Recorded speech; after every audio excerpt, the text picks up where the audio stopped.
उत्तर प्रदेश नगर निकाय चुनाव के नतीजों ने सबको चौंका दिया तो काजल निषाद इन नतीजों से हैरान परेशान है। उनका यह कहना है कि गोरखपुर सीट से मैं प्रत्याशी थी जहां 3.5 लाख वोट पड़े, लेकिन वोटों की गिनती 5 लाख हुई। आखिर ये कैसे हुआ?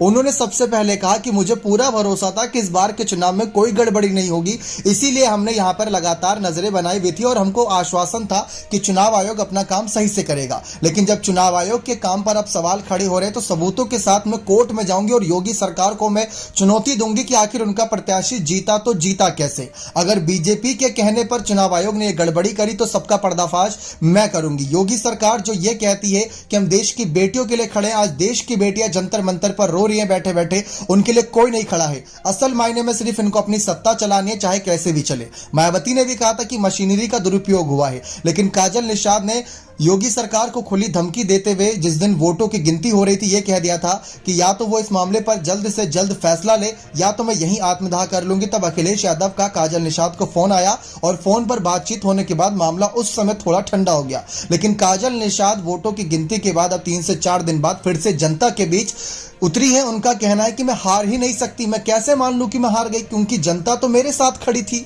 जनता मेरे को समर्थन कर रही थी। मैं जानती थी कि मैं जीतूंगी, 100% श्योर थी और इस बात को लेकर श्योर थी कि जो 3.5 लाख वोटों की गिनती होगी उसमें मैं कहीं ना कहीं आगे रहूंगी। लेकिन उनका यह कहना है कि जब 3.5 लाख वोटों की गिनती लगातार अलग अलग राउंड की गिनती हुई तो उसी बीच 1-2 राउंड में धांधली होती नजर आई और उसका सबूत मैं कोर्ट में दिखाऊंगी और योगी सरकार का पर्दाफाश करके रहूंगी। तो काजल निषाद आर पार की लड़ाई पर उतर की हैं। जो आरोप अभी तक अखिलेश लगाते थे कि ईवीएम की गड़बड़ी हो रही है, सरकारी मशीनरी का दुरुपयोग का आरोप जो मायावती लगाती थी, अब काजल निषाद वही आरोपों को जनता के बीच और चुनाव आयोग के खिलाफ कोर्ट में उजागर करके योगी सरकार को यहां पर सबक सिखाना चाहती हैं।